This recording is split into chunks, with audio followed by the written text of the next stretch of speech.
this point, we're living under corporate and medical fascism. This is tyranny.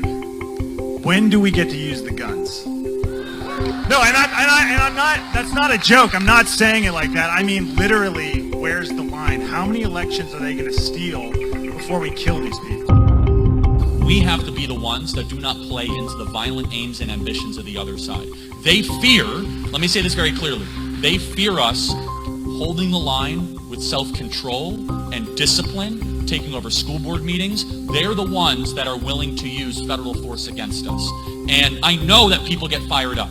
We are living under fascism. We are living under this tyranny. But if you think for a second that they're not wanting you to all of a sudden get that next level where they're going to say, okay, we need Patriot Act 2.0. If you think that, Waco is bad, wait till you see what they want to do next. I refuse to talk about the senator from West Virginia. I'll allow it. I will not do it. You cannot make me. I'm not going to do it. I refuse. Sam, I am. I don't care. I don't care if he gives a speech, which he did. I don't care if he opposes the bill that he created. I don't care about any of it. We are not talking about a certain houseboat yacht riding senator from West Virginia. Are you agreed on that front? Yeah, I thought you were going to start making it rhyme. Like, I don't want to care if he gives a speech, if he puts on a beach. Yeah. We're not doing it. Done. Okay. All right. Agreed? Please, let's not do it. We'll have plenty of time to talk about him, later in the future.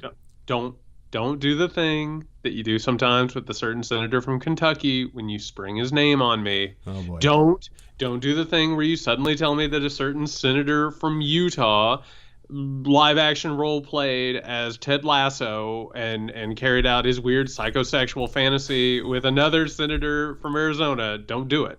When you tell me not to do something, Jared, it's very difficult, but I will try to follow those directions. Hey, everybody. I'm Jared Yates, Sexton. This is the Muckrake Podcast. I'm here with Nick Hauselman. I refuse to talk about the senator from West Virginia. Fortunately, we have a lot of sunnier topics to talk about, including a new Cold War that a lot of people want to turn into the Third World War. But first, Nick, happier times, the thing that gives us energy, the thing that gives us hope. The Republicans are talking about outright murder. As one is wont to do. As one is wont to do. And I want to go ahead. We're going to start off jumping off from this Charlie Kirk incident. What was he at? Do you know what this thing was? Like, they have so many of these conferences at this point. Yeah, it's just a Turning Point USA convention, hootenanny. I don't know, like white supremacy power hour. These things, and I have to tell you, they have so many of these conferences and meetings and speech fests. And like QAnon at this point, I don't know if you heard this, but QAnon ran like 2 concurrent ones for like the past month. Like people, sickos like us who pay attention to this, have to choose which QAnon conference to go to. Charlie Kirk is making a bundle from this thing, and he's at. Did you find what this was? Yeah, it's exposing critical racism. Critical race theory tour. That's what it's called. That's not real. That's what it says in the lower right-hand corner of the screen. Exposing critical racism tour. And we know why they do this. It's because they get to charge money at the gate for all these. Tons of money. So Charlie Kirk, who is one of the more despicable grifters in this entire universe, was at the Exposing Critical Race Theory tour. Forgive me. It was Polak. Exposing Critical Racism tour. Oh, okay. Well, I mean, sorry I missed that. When he was taking questions, and so what ends up happening at this thing is one of the people gets up and grabs a microphone, and he says, and I quote, "At this point, we're living under corporate and medical fascism," which I got to tell you, medical fascism, that's a bad scene right there. He says, "This is tyranny. When do we get to use the guns?" And eventually the crowd, some of them nervously clap, others sort of hoot and holler. I think a couple of people were laughing because they thought it was a joke. And he says, "No, and that's not a joke. I'm not saying it like that. I mean, literally, where's the line? How many elections are they going to steal before we kill these people?" Now, we've heard parts of this before. We've kept our eye on this. The implication of violence has been there all along. But I do want to go ahead and say, and I'm not joking here, hats off to this guy for saying the quiet, unsaid thing out loud. This has been brewing for a long time. I think we're going to remember this in the near future. I think that this is going to be one of those John McCain taking a question from somebody who says that Obama is a secret Muslim moments. But I'm glad that somebody finally got up, grabbed a microphone, and said this thing. And we'll talk more about why. But what were you put me onto this? I had not seen it. What was your initial reaction when you saw this video? Well, I mean, there's a lot to unpack with what the questioner said. My reason why I sent it over to you was because I wanted to talk about the answer that Charlie Kirk gives. But to unpack really quickly the notion of medical fascism, which is what you also mentioned, it's a scary term. You know, we're talking about the masks and vaccines, right? Or let's pretend it's not even masks, it's just vaccines. This is sort of medical fascism in the sense that, like, we want you to, you know, in a part of a public pandemic, get a hold of this and try and stop people from dying. You should get this shot. You know, that is what their version of medical fascism is. But obviously, the real thing here is the elections, right? This is their patriotic moment to stand up like our forefathers did in 1776 and so on, and fought the British. That's what they're thinking. But Charlie Kirk's answer was really measured and was telling him, no, we can't do that. We can't get out our guns because they're goading us to do that. That's what they want you to do. It's like in the airplane when like, hey, should we put the landing lights on? And the guy's like, that's just what they'd expect us to do. This is what he does. So it sounds really reasonable and measured and rational. But there's all sorts of like winks going on in this whole response that is really where the evil is. These guys are still condoning this kind of stuff and giving a platform to it. Well, there's so much happening here, which is why we thought that this would be a good thing to talk about. And I want to start with the questioner before we get into Kirk's response, because the conversation that's taking place here tells us so much about the right-wing universe right now, where the right wing is in terms of thoughts and where they are in terms of their conversations. This is not new. Obviously, we've been on this since we've been a podcast. I've been doing this since I started publishing on this phenomenon. They have been talking about this without talking about this out in public for years. In private, online, stuff like that, it's been very, very obvious that they've wanted to do this. They've created an environment where literally an apocalypse is coming, right? Like in the questioner's mind, him and his family are going to be in a concentration camp maybe by the end of the year. You know what I mean? Like it's imminent destruction. And we were talking about this before we went live. And we have to do this in order to understand what's happening with the right. We have to put ourselves into their mindset. And I said to you, Nick, that if you truly believe this stuff, and this has been spun not by just Charlie Kirk, obviously, this has been Fox News. This has been Donald Trump. This has been the Republican Party. This is the entire media ecosystem, political class of the Republican Party has spread the message that unless you vote Republican, unless you're ready to pick up weapons and defend your family, you're going to a concentration camp. That's what's coming. And by the way, it's not just a concentration camp. Satan might win and win this godly battle. Wait, can I add one thing really quickly to that? Because we also seeing this with the school board protests. Yep. And we saw the senators grilled, Merrick Garland grilled in a Senate committee. But we saw a guy, it was either Fox News or one of the other ones, OAN, where a guy came on to say, by sicking the FBI on these parents who are, by the way, who are threatening violence. That's the only thing that the reason why FBI is whatever. He's like, imagine they'll be at Gitmo pretty soon. They're already talking about that in the sense of not even just talking about overthrowing the government and all that thing. They're talking about as if you're going to protest at your school boards and they're going to throw you in Gitmo. No, and they have, I mean, this is how hyperbolic all this bullshit is. They have now managed to make equal getting thrown off Twitter for pushing, coronavirus conspiracy theories. They have made getting banned on a social media company the equivalent of the Holocaust. Like they've done that. They've said that in so many words. So to put ourselves in the mindset of this questioner, and this is the really frightening thing about all of this, he's not wrong in that mindset. If what the Republican Party and what the right has been saying is true, and it is not, for the record, but if there was a quote unquote satanic cabal that had taken over the government, right? And by the way, like, all that is just actually a metaphorical explanation for the fact that capitalism has taken over our government. But that's neither here nor. You can't shoot capitalism, right? You can't. But you can try. You can try, but you can't shoot capitalism. But in that worldview, he's right. If all of this is happening, and if there is imminent danger, then you are within your rights to defend yourself based upon our idea of society as it works. Exactly. If you take a shovel and you dig down deep to the base level cortex of reality to these types of people, then yes, all of these things are reasonable. The John Eastman memo is reasonable. Yep. But it's what lies at this, and this spreads across the entire platform of the Republican Party, is that the reality is wrong. Like, it's simply not the reality. And so the question then becomes, the people who are spreading it the most, these leaders like Hawley and Cruz and everybody like that, they went to these Ivy League schools. They're supposedly been trained and live in some sort of reality that we can all agree upon. So they don't care. They don't care what the effects have by manipulating that kind of reality to their people who follow them. What they're looking at is, it's just votes. I got to win. I must win. I need votes. This is going to get me votes. What they don't acknowledge, without the self-reflection or whatever they need, is that this is dangerous, and you are going to change hearts and minds forever to an anti-democratic society that's violent. They don't want to acknowledge that. I don't see any Democrats platform, any Democratic senators out there advocating for the kind of things that would eventually lead to violence like this. This is clearly from one side.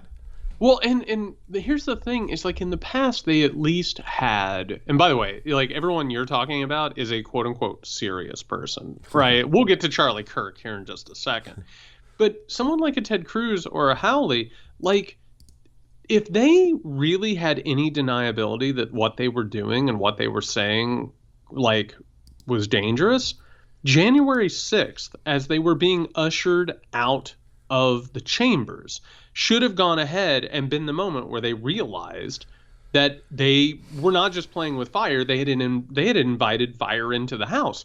Well, guess what? They didn't stop. Matter of fact, they've just escalated the thing, which is, you have to make choices when you're playing with this fire. And the choice is, I can benefit from this, but I also have to make myself prepared for when it gets loose, because it does. You look up one day and all of a sudden, the Alfred P. Murrah building in Oklahoma City is in shambles, and hundreds have died. And that is a direct result, and do not mistake me, that bombing was a direct result of fear-mongering among the right-wing political and media class. And it was part of this strategy. So you're exactly right. They know that what they're saying isn't true. They also now understand that it's dangerous. There are some of them, they just don't give a shit. They're willing to do it. They're willing to roll the dice and see what happens. But, those people, they know better for sure. I mean, you're right. Like, Cruz is willing to, pump up the crowd the day before, and Hawley's really the fist pump, or fist, whatever that was called, on the 6th.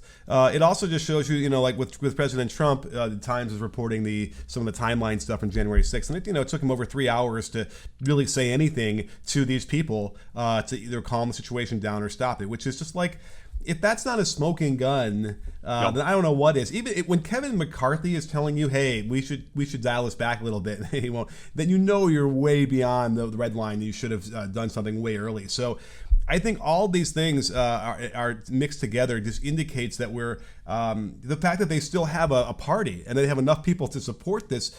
Just shows you that we're in an intractable situation, which I don't really know. There's not going to be that moment, that come to Jesus moment, where someone's going to finally say, "Oh, wait a minute, I now realize I'm going to start, weeping and crying to the public and saying this is wrong, and I can't believe I ever did that." We're not going to have that. It's not going to work. They get enough votes. It's gerrymandered enough for these campaigns to win with that kind of rhetoric. How's your day going? Well, I mean, it's all sunny on this podcast, I tell you. But it's one of those things where, I mean, we're a year out from the midterms, and the fact that we're already talking about open violence. A poll came out today. How appropriate is this? That 30% of Republicans say that violence is needed or possibly needed in order to save the United States. And for the record, when someone calls you up on the phone and says, I'm doing a poll, and they say, do you think violence is needed to save the United States of America? 30% is the number of people who felt okay saying yes. Mm-hmm. Do you know what I mean? And instead of a lot of people who in the back of their mind, they're like, I'm not going to say this to somebody. You might possibly be entrapping me. Or I don't want this person to think I'm a raving loon. 30% of people saying that and feeling fine with saying that, I mean, that's enough to keep you up at night. Yeah, that's plus or minus 10 at least, I would Oh, think. my God, I would say 20. I really would. If you told me it was 50%, like underneath the numbers, I would not be shocked. Well, especially when you add on top of that the poll that says that 70% of the Republican Party think that the election was stolen. So why not have a huge section of those people ready to turn to violence? Because they're again, you dig down deep enough to the core of their belief, they're freedom fighters. They are gonna. Yes. It's the equivalent to them of driving down to Alabama and helping black people vote in 1964, whatever. And that's what they're doing. They're riding in the front of the bus. As if these are, freedom people, for the civil rights movement. That's what's so crazy about this whole thing. Well, and to go along with this, I want to go ahead real fast and spotlight Charlie Kirk. Charlie Kirk is a total charlatan. Like, he has no actual principles. He's a guy who got thrown in the middle of this, and he realizes where his bread is buttered. He understands that his entire personality is based on breathing fire, gaining a ton of money from followers and supporters, and people who, by the way, want to spend I think it was a Thursday.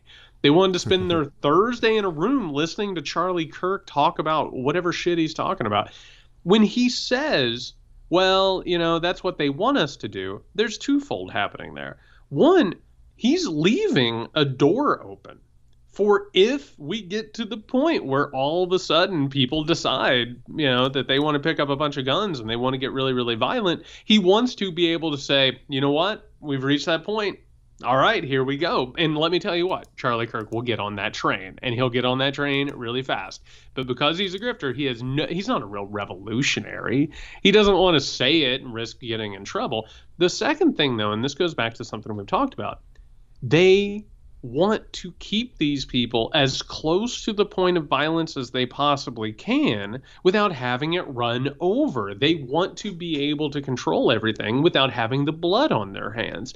What we're watching here, it shows that this is not really a pot that you're going to keep from boiling over. Like, it's just a matter of time. Right. And they also know, so it's like they could easily say January 6th, hey, I didn't know, we had a little bit of a rally, and then look what happened. But they knew all they needed to do was get them all together in a spot. And then, by the way, we also find out now, I didn't know this, but there were like a bunch of different melees going on around D.C. earlier on January 6th that like the cops were all saying, hey, we're at the Washington Monument and we're all hiding now in there because this crowd is completely unruly. Hundreds and hundreds. So they know that once you get them all together, and the moon comes out from behind the clouds, like they get what they want without ever having to like say it, and they could be sheepish and shrug and all that bullshit. But that's the whole thing, especially because, again, we talked about this before, but we know that the crux of their how they wanted to overthrow the government was getting the people around the Capitol so that we could like stop the vote for a couple days, go back to the local places where they can get some electors to chart, get on the record saying there's some shenanigans, and then they could begin that process that Eastman laid out. This is all part of the plan. This is the reason why they do not want to follow subpoenas and release these documents. Again, if there was nothing wrong and they didn't do anything, they would have no problem being compelled to give up this information. Why don't they want to do it? It's the same reason why Trump doesn't want to give up his taxes. It's all the different reasons that they're illegal activity that they're trying to hide. It doesn't resonate, obviously, with the right. You can't give that argument to anybody on the right. Right? They'll just say, well, taxes are complicated, or no American should ever have to give up their taxes and show them. And those are private, emails, executive privilege. That, it doesn't resonate at all with the notion of, well, if there was nothing wrong in there, then what would be the harm to release these papers? Well, it's the meltdown of not just norms and institutions, but it's also the meltdown of literal liberal democracy. In our mindset, when we talk about the Civil War, and this is kind of, and listen, I enjoyed the Ken Burns Civil War as much as anybody. Like, don't get me wrong, I enjoy that sappy music as they read letters, you know. But let me tell you something. They didn't just show up in a field in uniforms. You know, it didn't just happen. Like, there was a long, complicated process of legal standards, of cultural standards. This cultural war that we're in right now precipitates something else. It reaches the point where, well, I don't trust you to run an election. You don't trust me to run an election. Eventually, someone's going to fire a gun. And we've seen people already fire guns, right? The question here, like on January 6th, there were people there who wanted to fire guns. There were people there who wanted to slaughter Congress, like literally, like lock Congress into a hallway and gas them. Like, the question is, what happens after somebody opens fire? And we've already seen among the Republican Party and the right that, I don't know, if a certain teenager in Wisconsin guns two people down in a street, what do? Do they automatically say, this has gone too far? No, they call him a political prisoner. They say, oh, they go ahead and bring him in and put their arm around him to sell their fascist coffee brand, right? They raise a ton of money. They fundraise off of him. The entire point is that we are on the precipice of something really, really weird and really, really deadly. And to watch this stuff start to bubble up, you and I, when we've been discussing this and we've excavated it, right? We've looked at it and we've said, listen to what these people are saying. Here's the historical precedent. Here's the context that this is in. Here's all this stuff behind the scenes. Here's all this research you've had to do. That mask that you talk about all the time, it's not just being taken off. They're just like, I'm not going to wear it anymore. You know what I mean? Like, I'm just not going to pretend like anything about this is legal and or civil. Right. And meanwhile, we have a president who took over, and the whole notion of him winning the election, and we wanted to be happy and excited about the future, but it never really felt like that was going to change, and certainly nothing has changed with that. There's no sense of, like, is the country going in the right direction? Certainly his poll numbers are tanking as well, to the tune of, like, what Trump was. And probably just for the notion of, well, Trump got those bad numbers because the other people on the left are assholes and just didn't like him. Well, I'm going to do the same thing here. When, like, what has Biden done? Okay, you could actually say that you're not happy with his performance because he hasn't done anything, but it's only been, 9 months basically since he's been in office, or 10, and all he's faced is complete opposition to two of the most popular bills they're trying to pass that would completely help people. It's mind-boggling to me that he can get so underwater with his poll ratings now, trying to push an agenda that will simply help people. And when they do those polls, you only have 25% of the country who actually thinks it would do any good.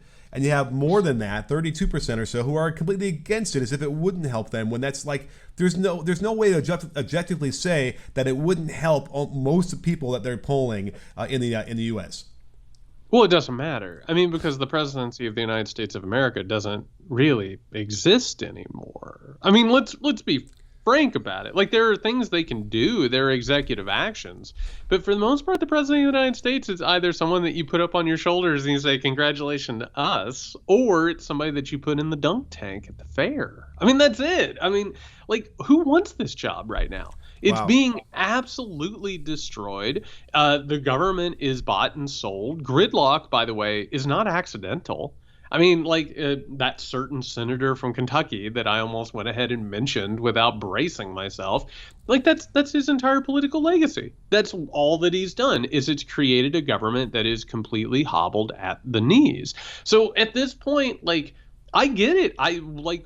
Things have not gotten dramatically better. And on top of that, you have an entire party that a certain senator from West Virginia has made more difficult to operate and move. At this point, I understand why people are frustrated. I get it. But that doesn't, it actually has more to do with what I would say is the impotency of American politics as opposed to any sort of job performance by anybody involved. Well, I know, but you say, like, who wouldn't want that job? Well, Trump obviously wanted the job because he got the grift for 4 years and make a shitload of money. He didn't even want the job. He wanted to be Mr. President. He wanted to be like Mr. McCheese or Mayor McCheese of McDonald's. Like, he wanted to be lifted up on the shoulders and lauded. Like, he didn't want to do the job. Right. I mean, that showed. And he certainly wanted to make sure, like, hey, let's figure out a way where I can't get prosecuted for anything I ever do ever again. And Sure. And he's kind of on the way toward that again with what's happening. I mean, I've lost track of the Bannon thing. They had voted to, like, they were going to prosecute him for not upholding the subpoena, but as far as I could tell, that was stayed, and they're not. Nothing's happening now. It's up to Merrick Garland, like so many other things. It's up to Merrick Garland. Yeah. Well, don't hold your breath on that one, I guess. Yeah, don't hold your breath because they don't want to do any of this. They don't act. The best thing for any of the people involved, like, you have the Republican Party who has sowed the seeds of this stuff, right? Who have basically laid the tracks for an authoritarian movement. Like, I bet if you found most of them, honestly, like if you just came across them like on a Friday night in one of the swanky restaurants, that they eat at, next to liberals, probably with liberals for that matter. If you got them off the record, they would probably be like, no, I don't want an authoritarian rule. There are some who do not get me wrong. But I bet if you got most of them off the record, they'd be like, yeah, actually, our base kind of concerns us too, which actually makes what they do that much worse. Mm-hmm. That actually makes it that much more frightening, because what Trump did is Trump made apparent what is in many people, right? Mm-hmm. He basically gave permission to people to be their worst selves and to basically be up in front of a movement of people who are being their worst selves. I mean, that has to be awful. That has to be terrifying. So you're exactly right. I think it's very, very complicated and weird, and I don't think we grasp the full extent of it. I just had a vision of, remember the scene with McCain when he's running against Obama and the woman says he's a Muslim, he's an Arab, and he talks her down and says no. I bet you a significant part of the Republican DC establishment looked at him at that moment and been like, put their head in their hands, going, what the fuck did he just do? Angrily. Parts of them did. Yeah, parts of them did. Right. And so, and Trump was probably watching that too. So the difference now is we go from that in 2008 to, whatever, Trump running, and he's completely willing to spread every and other, false, rumor or lie or innuendo he can to win. But that's the evolution. Yeah. That is the clear evolution of the Republican Party. In 2008, when John McCain was running, like, that moment was like a moment where the Republicans could still say, oh, this is our establishment wing. Then, of course, billionaires funded the Tea Party. They basically, the people who believed what Fox News was peddling, as opposed to the people who understood that Fox News was a propaganda tool for their own power and profit. The people who believed Fox News started taking over the Republican Party. And then, of course, Trump, who believed Fox News, goes and wins the presidency. And now we have the Trumpist part. So you actually have a few people who understand that Fox News is a lie. You understand that a lot of this fear mongering is a lie and that it's, a grift. But man, there are this new generation of Republicans.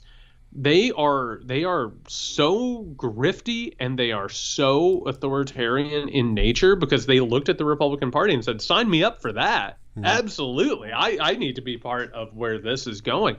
And it's escalating in a really predictable and tragic way. And what we missed, I think, or a lot of the public missed, was that this is all germinated with Cheney as a vice president and W coming into power in 2000, because coming out of the Nixon administration and what happened there, they felt the presidency was neutered and did not have enough power. Like, almost like what you were describing was sort of, Reagan just sort of sat in the office, and when he was awake, they would sign a bill or two, but he really didn't. Well, a think tank would send in a memo that somebody would say, no, Mr. President, that's fine. You rest. Right. We'll take care of this. We'll need you to sign here in a little bit. Yeah. And so as a result, when they say, we got to get some more power back in the White House, we need to be able to unilaterally attack countries if we need to, for security. And so that's what they did, in a fundamental way. They probably sat there. Cheney probably sat in his cave upside down for all those years from 75 until, 2000.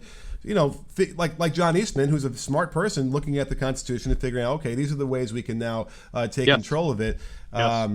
And they did, and that's what happened, and that's why we got to the point where it obviously became much too powerful. Luckily, Obama, in my opinion, certainly didn't necessarily abuse that, those powers, but they didn't have any desire to like go back and say, well, wait a minute, we torture a lot of people. We probably should, punish some people that did that so it won't happen again. And they all moved on, just like this administration's kind of trying to inch along and move on too, right?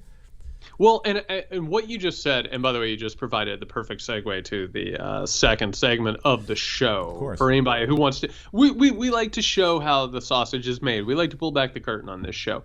I will say that part of what's going on here is that things like Trump, Marjorie Taylor Greene, Lauren Boebert, Madison Cawthorn, all of these people, they're so disgusting and they have so much authoritarianism in them naturally, and they're such grifters. And they're very, very dangerous because they are absolutely, it's like the knob on the propane grill. They are just turning it and turning it and turning it whenever. And by the way, Charlie Kirk, and we talk about this all the time, Charlie Kirk, by saying now's not the time to pick up your gun, economically, he opened the door for someone to say, you know what, I think it is time for someone to pick up the gun. I'm more extreme than Charlie Kirk. There is an economic opportunity over here. But what you just brought up with Cheney, with Eastman, with Rumsfeld, we've talked about the Claremont Institute people, some of these think tanks, there is a banality of evil in these people. And we're talking about people who get invited on to CNN and MSNBC and Meet the Press to talk about how dangerous Trump is.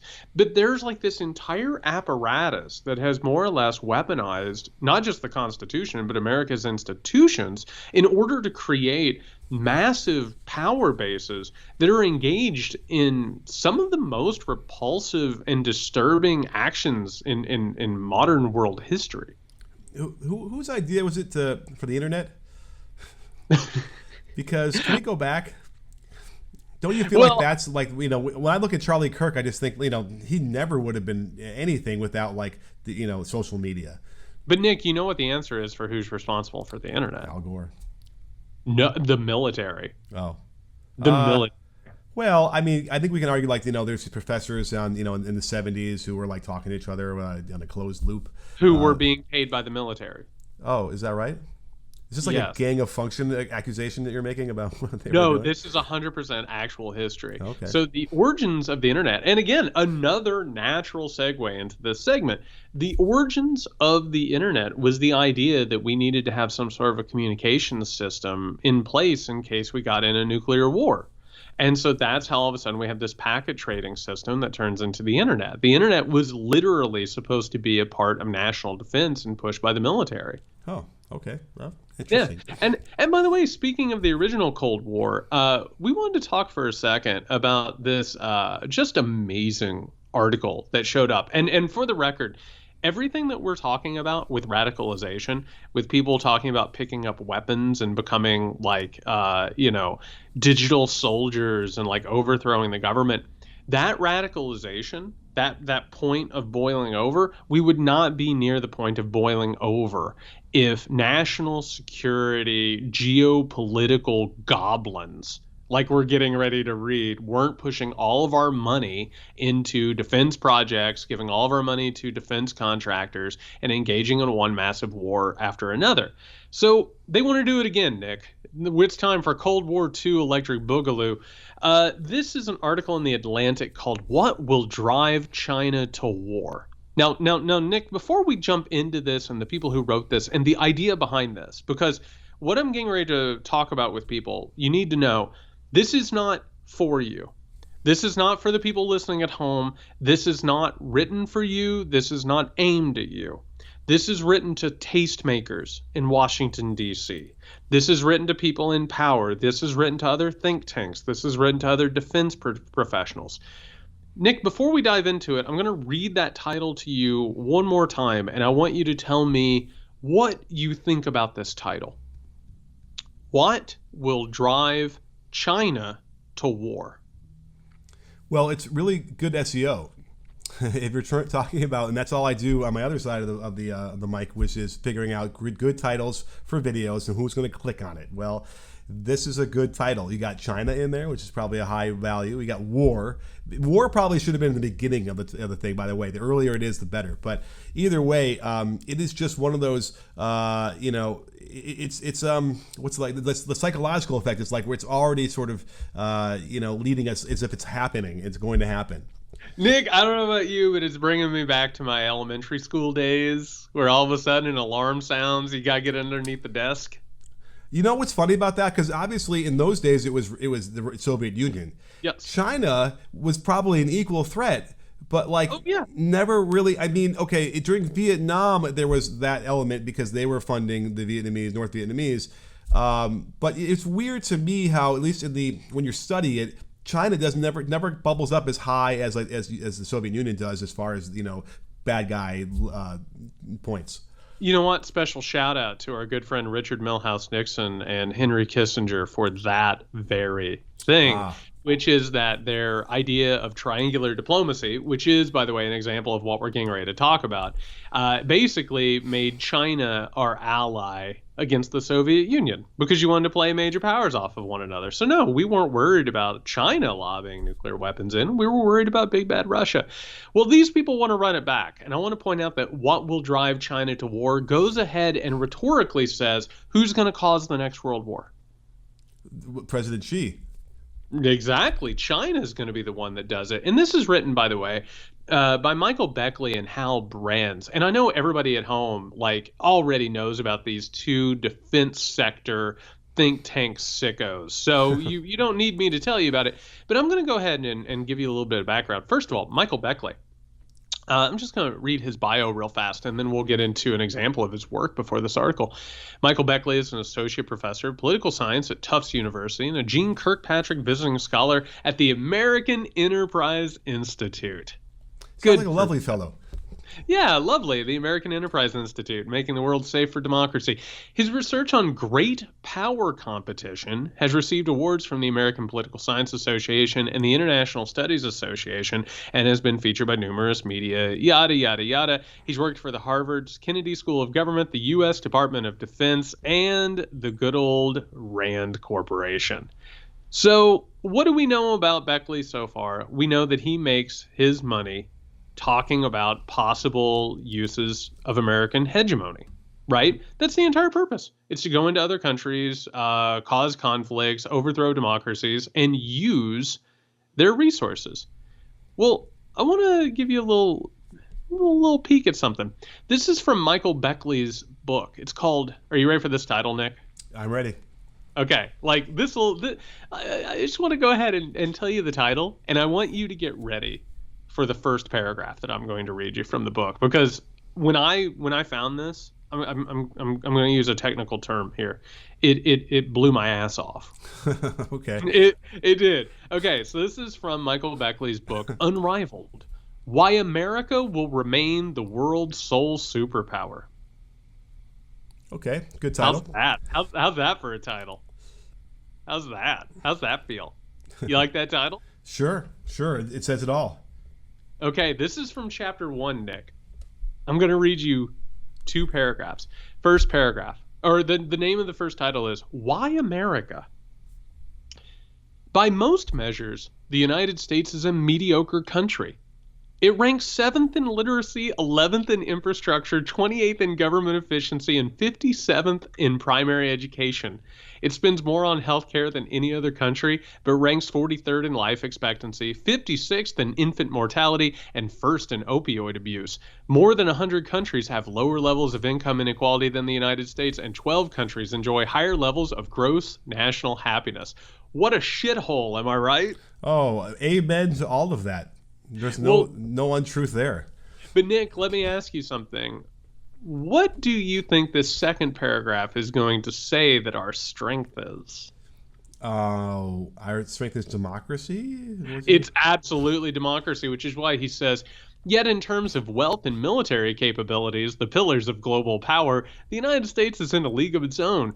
With only 5% of the world's population, the United States accounts for 25% of global wealth, 35% of world innovation, and 40% of global military spending. Damn it, I should have known it was military. 40%. And by the way, he's saying this, and it's not ironic. Like, he really thinks this is an achievement. He says it is home to nearly 600 of the world's 2,000 most profitable companies and 50 of the top 100 universities, and it is the only country that can fight major wars beyond its home region and strike targets anywhere on Earth within an hour, with 587 bases scattered around 42 countries and a Navy and Air Force stronger than that of the next 10 nations combined. According to Yale historian Paul Kennedy, nothing has ever existed like this disparity of power. Nothing. The United States is, quite simply, the greatest superpower ever. Yep, that makes sense to some people, I can imagine. We could kill somebody halfway around the world in an hour. We're number one. How about those 2 paragraphs? Isn't that amazing? Oh, yeah. Again, if you're listening with this, say along with me. Jared, why do you hate America? Can you imagine writing this and not understanding what those 2 paragraphs are saying about each other? Mm-hmm. That we've made this country a terrible country, but because we've given all this money to all these military contractors. Isn't that amazing? Oh, yeah. Well, it's a justification, a rationalization. I don't even know what that word that bridges those 2 ideas are, but without question, it's like that is the crux of the matter between like the left and the right. Right, the left is going to look at all the different things and how bad the conditions are on the ground for most people, and then the right's going to be like, I can't see it. I don't see anybody in my myopic views, so America's the best. So I'm going to read you the titles of a couple articles by his co-author Hal Brands. But by the way, what they also say was they can see Russia out their back door. That's the only thing they can see. Right. It's right over there. Nick, before I read you these articles that Hal Brands wrote, I'm going to read you his title, and then I'm gonna get a reaction from you. Are you ready? Yeah, lay it on me. Hal Brands' official title. Hal Brands is the Henry A. Kissinger Distinguished Professor of Global Affairs at the Johns Hopkins School of Advanced International Studies. Wow, that's a good double whammy. Isn't that great? I mean, I don't want to disparage Johns Hopkins, but certainly, Kissinger. Putting his name on anything is, I wouldn't want to walk in that building. You get up in the morning to start your day, you're grabbing your coffee, and you look in the mirror and you say, damn it, I am the Henry A. Kissinger Distinguished Fellow. God bless him. That's wonderful. And just real fast to give you an idea of a couple of the articles that he's been writing. And by the way, Hal is a pretty regular contributor to Bloomberg, which gives you an idea of what he's talking about. Let's go through a couple of titles here. For a humiliated superpower, Vietnam shows a path back. The Afghanistan war was not a cynical misadventure. To counter China, U.S. needs to mobilize academia. And my personal favorite, Nick, Afghanistan debacle aside, U.S. is not done nation building. Oh, God. We're not? I kind of thought we were. So, by the way, a title like that is like what you were saying, is signaling like this is trying to influence policy, right? They're not writing this for anybody like us reading this. Well, they're reading it for us to laugh at and explain the military-industrial complex, right? I'm sure they thought of us. This is going out for politicians and staffers. Basically, what they want is they want a staffer from every senator or congressperson to read this and then write up a response to their boss. Yeah. Now, if you look at this article, and we're not going to look at this drivel, but if you look at this article, it basically says that the United States, in order to win the next Cold War, that the United States needs to go ahead and get aggressive and decide that if China does anything possible, that we need to meet it with the most force possible. Now, why? Because these people think they're playing chess. They think that they're playing a grand geopolitical game, which, by the way, Henry Kissinger was very, very fond of playing, and Richard Nixon loved playing geopolitical chess as well. One thing, they have forgotten: literal, living human beings. They have no interest whatsoever in the fate of anybody else. They don't care about infant mortality. They don't care about education. They don't care about infrastructure. And they sure as shit don't care about radicalization. Absolutely. Well, here's the thing that makes me really concerned is that, like, Are we really going to have to get sucked into a war if China decides to take over Taiwan, for instance? Oh, yeah, for sure. And by the way, Trump would have probably said out loud, like, no, I don't care about that little island. I'm not going to go into war for that. And it's like, part of me would agree with that only because, I mean, we have to decide, are we still like the police for democracy across the world where we have to step in whenever that happens and the aggression? You know, I mean, I think we have to, right? You can't let, but then again, you would have said you couldn't let Russia go into Ukraine. So, and we did, and you know, we sanctioned them or whatever. And I would hope that would probably be what happens with China, right? As they get sanctions, and then their economy starts to fall apart, and then they, you know, whatever. But let me ask you this: would they ever, in the face of crippling sanctions, retreat and leave Taiwan alone again and get out of Taiwan? Well, and by the way, like the answer is to not play a game. Like, quit brinksmanshipping it up. You know what I mean? Like, we'll figure it out some other way. These people are talking about arranging subs. These people are talking about tactical nukes. And by the way, the entire reason that they want that is so that we can go ahead and keep that engine of redistribution of wealth going. So we can keep sending money up to the top so the defense contractors can get paid. By the way, the defense contractors, guess who that they're funding? These people. They're giving these people a part of the cut. And that's the way this entire system has worked from the beginning. At this point, and this is terrible, but it's true. And by the way, this has roots in authoritarianism and fascism. War is a hell of an economic plan. Oh, yeah. Well, you know, it's just funny because, you know, for the Trump administration, if you wanted to get policy to Trump, you go on Fox News, right? This is an old school, right? I'm going to write a think piece in the Atlantic, and it's going to go through the old chain, whatever. It almost feels like, you know, 3 Days of the Condor when he discovers like secret meetings in these books and whatever. It's kind of fascinating to me that actually exists. You could still do that and still have, you know, in these publications, that chain still is around. Like, can that possibly continue going forward? Like, I guess so, but like, how is this possible? How are we living in this age where, you know, these assholes can write this shit and like it will actually get covered at the top? Well, and a large part of the thing is, it used to be you would write up policy papers, right? Yeah. And your policy papers would either be delivered to the actual politicians, or you would put it in some sort of a report. You'd have a conference, or you know, something, or you'd publish it in like one of the major like academic foreign policy journals. Well, now you want to put it on the Atlantic so that these people who are paying attention, that they will go ahead and bring it back like a dog with a pair of slippers. And I want to be very clear about something. Democrats as well as Republicans are pushing for a Cold War. Ooh. They absolutely are, because it is incredibly beneficial for people with power to be engaged in a Cold War, to be involved in brinksmanship. Because guess what? Suddenly you're not asking about getting health care. Suddenly you're not asking about having houses built. You're not talking about investments in social policies. All of a sudden it's like, oh my God. Like if we're facing imminent apocalypse, like if China is launching hypersonic missiles, right? All of a sudden then, yeah, absolutely. Take my money. Just make me safe. Oh, by the way, Johnny came home today and he had to get underneath his desk at school. Like, this type of fear-mongering that they're creating here is actually a bipartisan affair. I mean, people on both sides want this. What's fascinating about that is that the Make America Great movement, if you want to take it to the 50s, for instance, well, that was in the height of the Cold War, what you just described. That sucked. If you want to go to the 80s, it was also the height of the Cold War, and then even probably scarier at that moment. So you're right. Like, we've now had a period where there hasn't been that sort of Cold War, and the fear of politicians is that, yes, we're going to start looking around being like, oh, shit, like, yeah, look at this infrastructure. Look at my, you know, healthcare. Those are the things that you start to think about, when you're not submitted every day to, like, getting under the desk and being afraid of a nuclear missile being shot from another country.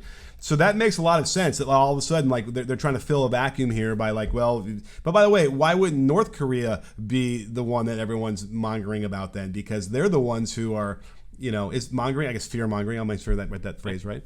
But you know, that would be even a more logical choice to like gin up the fear of God and everybody. Trump got rid of that. Yeah, it's true. Trump went over, he shook hands with the guy, he reset it. And on top of it, I think it's because of the added economic part of it. China's overtaking us. And I want to be very clear, by the way, we want to make sure that we state these types of things when we talk about stuff.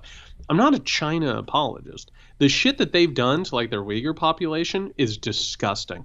They have a techno-fascistic state going, and we should all be terrified of the fact that our countries, including the United States of America, are looking at what China is doing with their restrictions and with their surveillance, and they're like, kind of dig that.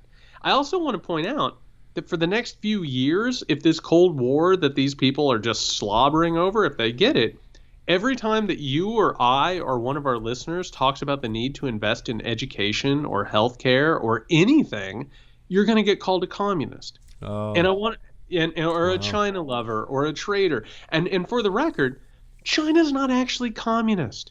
They actually have a weird hybrid of capitalism and communism. There are two types of capitalism now that are fighting against one another. There's state-controlled capitalism, which is what China has, and then you have an America where capitalism just controls a representative government. But you're going to basically be told every time you're asking for something that alleviates suffering or makes people's lives better, you're basically going to be called a China sympathizer or a red. I mean, we're going to play back the old hits. It's amazing. You know what? Hey, a whole generation hasn't experienced yet. Might as well let them have at it. I mean, we're not old enough, really. I mean, the Red Scare was before us, so we didn't even really. We only read about it one generation removed. But gosh, that would be simply amazing if they were able to recreate the Red Scare again and use China. You know, unbelievable. Well, and I want to point out, too, that there's a long, rich history of this. Geopolitics, which Henry Kissinger was really fond of, by the way. Like, that was his jam, right? Like, and by the way, we've gone way too long talking about Henry Kissinger without pointing out the fact that he is a war criminal. Oh, yeah. A war criminal who should have been in The Hague a long time ago. That idea of geopolitics that Henry Kissinger played and that these freaks are playing, this is literally, it has its roots literally in Nazi Germany. It is a methodology and an ideology that the world is a constant struggle for space, that we are there is no way around just constantly butting heads and going to war, and that war gives us purpose and war gives us meaning, and that if we're not in one war, we got to be in the next one, right? We got to move on to the next one. Like, this is like some real totalitarian bullshit. I mean, it is, it's really awful. And for anybody who grew up with the Red Scare who's listening to this, you have to understand it permeates society. Like, it changes everything about what life feels like and what culture is like. I mean, for those of you who are around post 9/11, you got a taste of it. Like, that was that was like a little bit of that real hard shit. Oh, yeah. It's I don't want to go back there. I would pass. Thank you. That was not fun. And even 9/11, even that. Like, I'm trying to think of like how long that ended up lasting. I mean, certainly we were afraid to go on planes, and you were wondering, the next thing. But it doesn't really compare to every day. When you hear the sirens being tested, or was it once a week at least, and all those things. That notion I remember in grade school of being afraid of actually nuclear war. That does weigh on you, and. Even without that threat in the last whatever we had in the 90s, there's those moments. It's like those are forgotten. I don't remember what those are like anymore. Yeah, and I think the 90s, I think that's one of the reasons we romanticize the 1990s because it was that, well, I think culture does. It feels like it's a very sort of, fancy-free kind of a time, between the Berlin Wall falling to 9/11, that little period there is like that period where like it was triumphant America. Like, America's on the march. We're not going to have any opposition anymore. I mean, for an enemy, we had to go over to Iraq, and right. Take out a guy that we put in power in the first place. And I don't think that people really understand like how dangerous these things are and what these people are pushing for. And Nick, I hate to say it, they're probably going to get it. Oh yeah. I mean, we're basically going to have both sides calling each other like Chinese plants before this is all over. Well, we're going to have to watch Dr. Strangelove for the Patreon show. These freaks would be in that bunker. Yeah. They would be discussing that. Yeah, the big board. We got it. We can't just let it sit there. We have to, have a war. What else is this room here for? And by the way, like a large part of Doctor Strangelove, for people who have seen it, is based on the Rand Corporation. Mm-hmm. And the Rand Corporations were a bunch of freaks who sat around and they'd be like, okay, so like, let's say there's going to be a nuclear war. Like, what percentage more, like 2% more chance of surviving or winning if we launch the first missile, right? Game theory. Well, Russia's obviously going to launch a missile, which, Nick, can you check your facts? Did Russia launch a missile? Did they ever attack us? That would be no. Oh, they didn't. Okay. Oh, okay. That's weird because they kept saying that it was going to happen and we should go ahead and launch our missiles first. But these people, like Herman Kahn, I mean, they would sit around and they'd be like, we could survive a nuclear war. It would wipe out 95% of the population. And yeah, it would take like 4 generations before we were able to see the sky again if it didn't lead to total eradication of the human species. But I like those odds. Oh, yeah. But you remember Dr. Strangelove describing, rebuilding the population and how disgustingly lurid he was with who they wanted to bring down there to make sure they can populate properly. Anyway, that's what I'm sure that's what they were talking about. Thank God for Daniel Ellsberg.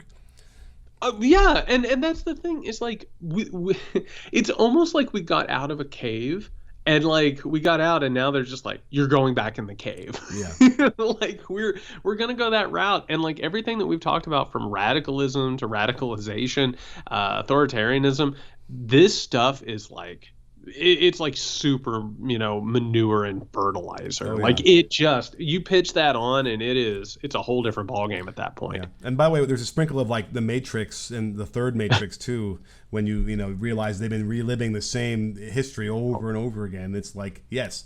So we need somebody. I don't know. We need somebody. We need help.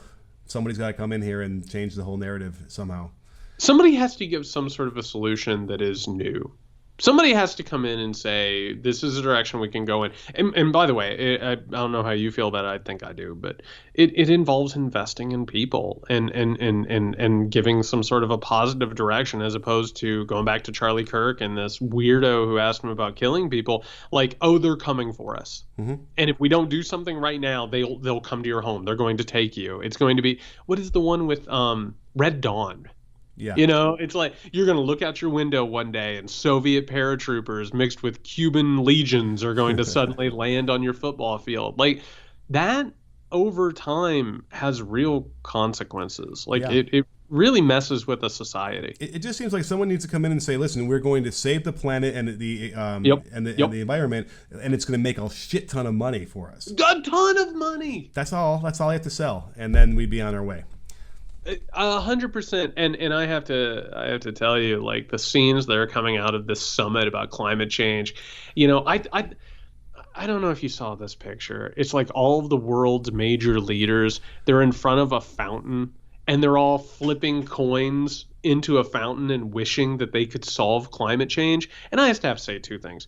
One, that's pretty much all they're doing. Yeah. Is that they're wishing for climate change to get solved, because they are in charge of the biggest countries in the world. And if something's going to be done, it's not you or me recycling our cans, right? It's going to be a state. Yeah. And by the way, like that, what I just read from this guy saying, yeah, we might be a shithole country, but we have all these people. That military is a big part of the problem. But I will say, too, just to be technical about this, if you tell people what you wished for, it will not come true. So what the hell are we doing here? I don't know. How's your day?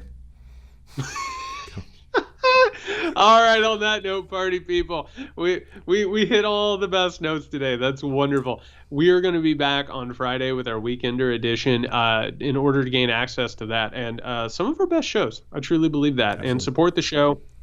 You keep it editorial free, so and oversight free and ad free. Go over to patreon.com/muckrakepodcast.